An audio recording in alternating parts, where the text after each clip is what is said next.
La boussole, l'azimut, comment se servir d'une boussole en randonnée? Déjà, quelle boussole choisir? Vous avez sur le marché toute une série de boussoles différentes. Il y a des boussoles militaires, il y a des boussoles traditionnelles. Ce que je vous conseille pour la randonnée, c'est une boussole plate et transparente qui permette de voir la carte à travers la boussole. C'est ce qui se fait de mieux pour la randonnée, c'est ce que je vous conseille. De quoi est composée cette boussole? Vous avez un support en plastique transparent avec différentes graduations, des règles qui permettent de mesurer des distances, de repérer des points sur la carte à l'échelle. Vous avez également une flèche de direction ou flèche de visée.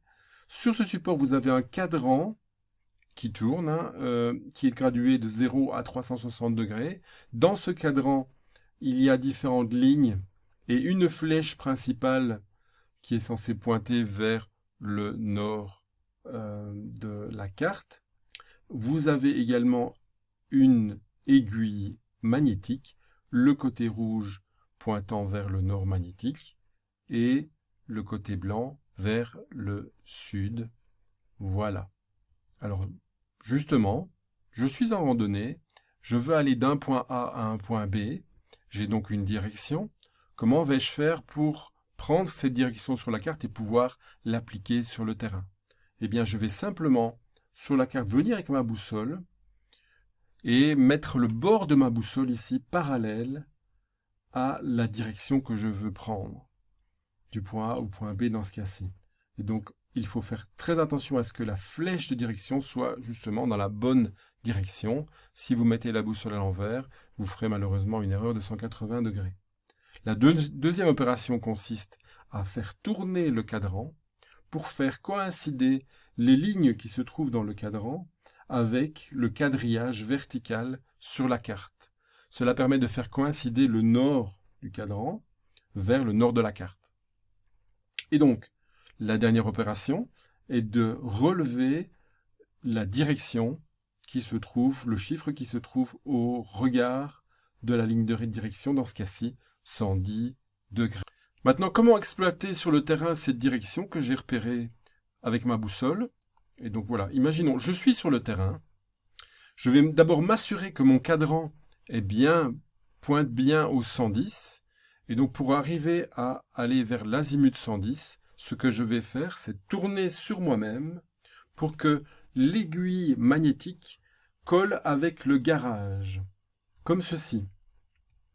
Voilà, je tourne sur moi-même sans faire tourner le cadran, très important. Et donc si l'aiguille magnétique coïncide avec le garage, la flèche de direction indique la direction dans laquelle je dois me rendre pour aller vers le point B, à l'azimut 110. Maintenant, regardons un exemple sur le terrain. Ici, je suis au nord de Hinches.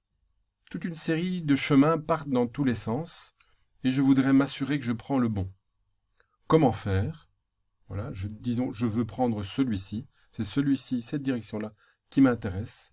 Je vais venir, voilà, donc je suis ici, je vais venir avec ma boussole et donc mettre le bord de ma boussole parallèle à la direction que je veux suivre. La deuxième opération est de tourner le cadran pour faire coïncider les lignes verticales et le garage vers le nord de la carte. Donc le nord de ma boussole coïncide avec le nord de la carte. Et donc ici, la direction est la direction que je veux prendre.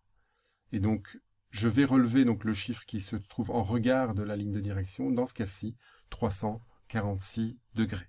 Et donc, voyons comment on peut utiliser ça sur le terrain. Voilà, donc je suis sur place au nord de Hinches. À ma surprise, il y a eu plein de débardages. Il y a un gros chemin ici, débardage, un autre chemin, un petit sentier, et on voit encore plus loin d'autres chemins qui se dessinent. Donc comment je vais savoir quel est le bon chemin à prendre? Eh bien, je vais reprendre la direction que j'avais pointée sur la carte, c'est-à-dire le 346. Donc je règle sur ma boussole le cadran sur 346, voilà. Et maintenant, je peux tourner sur moi-même pour avoir l'aiguille dans le garage. Donc c'est cette direction-là, mais je n'ai aucun chemin ici qui correspond à cette direction-là. Donc ce chemin-ci ne correspond pas du tout, celui-là non plus, celui-là non plus. Alors ici j'ai un premier chemin Je vais essayer de voir si il correspond. Donc je mets ici au niveau de ma boussole l'aiguille dans le garage. Je vois que la direction ne correspond pas. Voilà, le chemin va par là et vous voyez, l'aiguille n'est pas dans le garage. Donc c'est pas ce chemin-là. Je vais aller plus loin. Ici donc, il y a encore d'autres chemins. Voilà, ici donc j'ai 3 chemins qui partent. Celui-ci, celui du milieu et l'autre là. Lequel est le bon? Encore une fois, je vais mettre mon aiguille, tourner sur moi-même, ne pas toucher au cadran, mettre l'aiguille dans le garage et je vois que ça tombe pile poil vers ce chemin-là. Voilà. Et donc je sais que c'est par là que je dois aller. Je suis la flèche de direction. Voilà, il me reste à vous remercier si vous avez apprécié cette vidéo. N'hésitez pas à la partager, à vous abonner à ma chaîne ou mettre un petit commentaire ou un petit like.